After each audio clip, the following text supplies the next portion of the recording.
Hey, we're back here at Whitetail on Sunday, March 22nd. Sad day or bittersweet day. It's the last day of the 2014-2015 ski season and the 24th season in the history of Whitetail Ski Resort. We're here talking to Sean Augustine in our season finale of Meet the Whitetail Ski Patrol, and probably not a better guy to talk to in the season finale because Sean's been around since day two, the 1992-93 ski season, and he's probably held as many positions in the patrol as you can have. He was a paid ski patroller for several years. He was the paid assistant patrol director. He was the volunteer patrol director, and just had a lot to do with the ski patrol and helped build the ski patrol over the years. And Sean, does it seem like yesterday we just started this whole thing, and it's kind of got to pinch yourself that the season's over already? Yeah, well, looking at both of us, we had a lot less gray hair when we started, too. And you forgot to add, I worked in ski check during one season, so that was one thing to make extra money. Yeah, it's been 22 years, 23 years now. This is our 24th season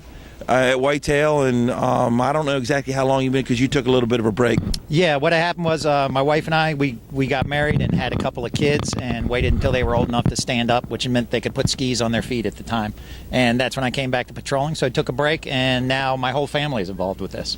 It's funny, I was here the first year, but I didn't really get involved in the ski patrolling till the second year into the third year, and Sean was involved in helping with the ski patrol training, and he was pretty tough on. I think he picked the people out that he was tough on, and he really ripped me pretty good a couple times, but it just made me a better patroller. But that's Sean's personality. He comes across as kind of a rough guy, but he'd give you the shirt off your back. Sean, you've met a lot of people up here over the years, and lifelong friends. They say college is lifelong friends, but this is another kind of group, same kind of thing.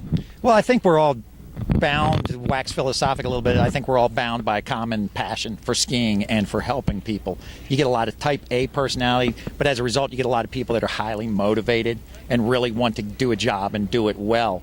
And I think those kind of people attract each other. There's not really a lot of couch potatoes. There's not really a lot of wallflowers in our group. It's really an enjoyable, fun, dynamic group to be a part of. That was politically correct, for we all have our opinions and we all voice them pretty good. Exactly. And Sean, we do a serious job here. I mean, you've been involved in some life-saving situations, and we've had some good outcomes and not so good outcomes. But we have a ton of fun here, and that's what it's all about. If we're not having fun, just talk about some of the fun times we hear and some of the ski days when we did have powder and the banana belt here, and how much fun over the years it's actually been to be here. Yeah, I think part of it is you do take the job very seriously. It is a life and death situation a lot of the time, but the times that you're spending up here, I mean, what better office? You can see over our shoulder, there's a lot of people, a lot of guests out here we have. They're having a great time, and this is what you wake up to in the morning or shut down at night. The people that work at Whitetail are a great group of people. It also gives you a good basis for the rest of your life. You know, we live in a metropolitan area where there's a lot of medical emergencies or automobile accidents or anything like that, and like you said, there's good outcomes and there's bad outcomes, but the result is we're trained to do something as opposed to stand there not knowing what to do. This group is going to have a plan and move forward with it.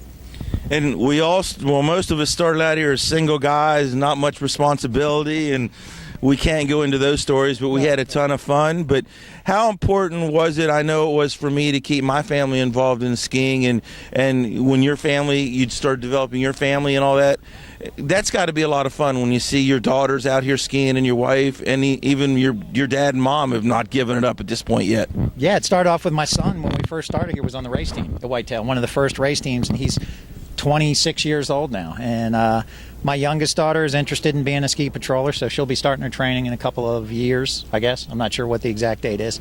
And it's because you're in the industry, there is a benefit, a cost benefit, you know, for having season passes for your family, and Snow Times takes care of us as far as that front as a volunteer patroller here. And it is great to see them joining us on the weekend. It's something you can do. Even if you're a family person, it's something your entire family can be involved in. And with the time crunch that a lot of people have in their lives, you have an option now to be part of something where instead of excluding your family's actually involved in it. Well said. I mean, it's kind of the sentiment of a lot of us here, and we've talked to a lot of the ski patrollers come from a lot of different areas in life. We have all kind of professions out here, but you have an interesting profession.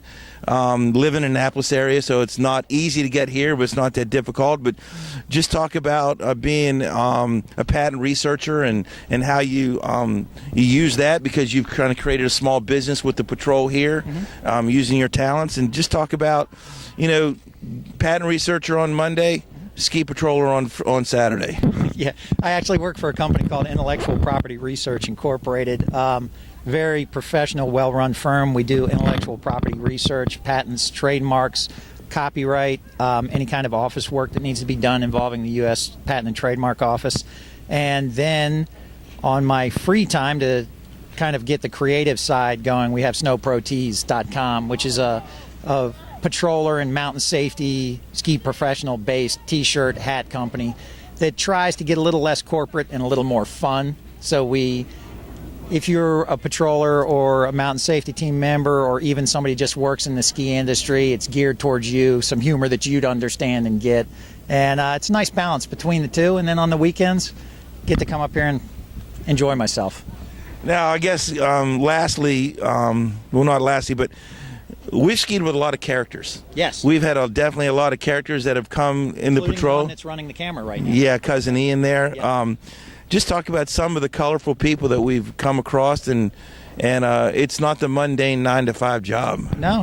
We got Chuck Fuller, who's a horse farmer, and trains people by telling them to get in front of the sled, and he would usually end up riding over top of them. We have a very diverse international patrol. I think because we're so close to D.C., we get a lot of the transient people that come here for work, travel, whatever, but we have people from Bulgaria, Russian, Estonia, Serbia, Turkey with Hakan. Hassan. Speaking of characters, we have Hassan and Hakan. And he's in Innsbruck now skiing, by the way. Yes, he is in Innsbruck, Austria. I don't understand why he'd give up on southern Pennsylvania, but you're never going to have a boring day at Whitetail. You may have good days and bad days, frustrating days, great days, but you are never going to have a boring day working for the patrol.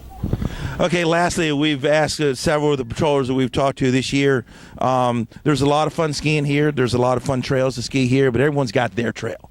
When you wake up on Saturday morning and you're like, wow, I can't wait to hit what trail? I would say skiers left of drop-in at the bottom as it starts. It's the shortest trail at Whitetail, or one of the shortest, but there's nowhere that has that constantly increasing pitch until it bottoms out at the back of Bold Decision, the bottom of Bold Decision, and then you can get right on K-Lift, take that, and then you have your choice of Moguls on Exhibition or Far Side, or Bold Decision has some nice pitch to it. But first thing in the morning, after the groomers are done doing their work, it's anywhere on the mountain, it's going to be great. It doesn't matter where it is. Well, that's interesting, because we've had Limelight, Snow Dancer, Far Side, Bold Decision, and all the trails in between. But Sean Augustine, being one of the most veteran here, pulled out Drop-In, the one that everyone kind of forgets about. Again, we're here getting to know Sean Augustine in our season finale of Meet the Whitetail Ski Patrol. Again, it's been a great season. Unfortunately, today's the last day. But keep your skis tuned and keep your skis waxed and ready, because next November comes pretty quick.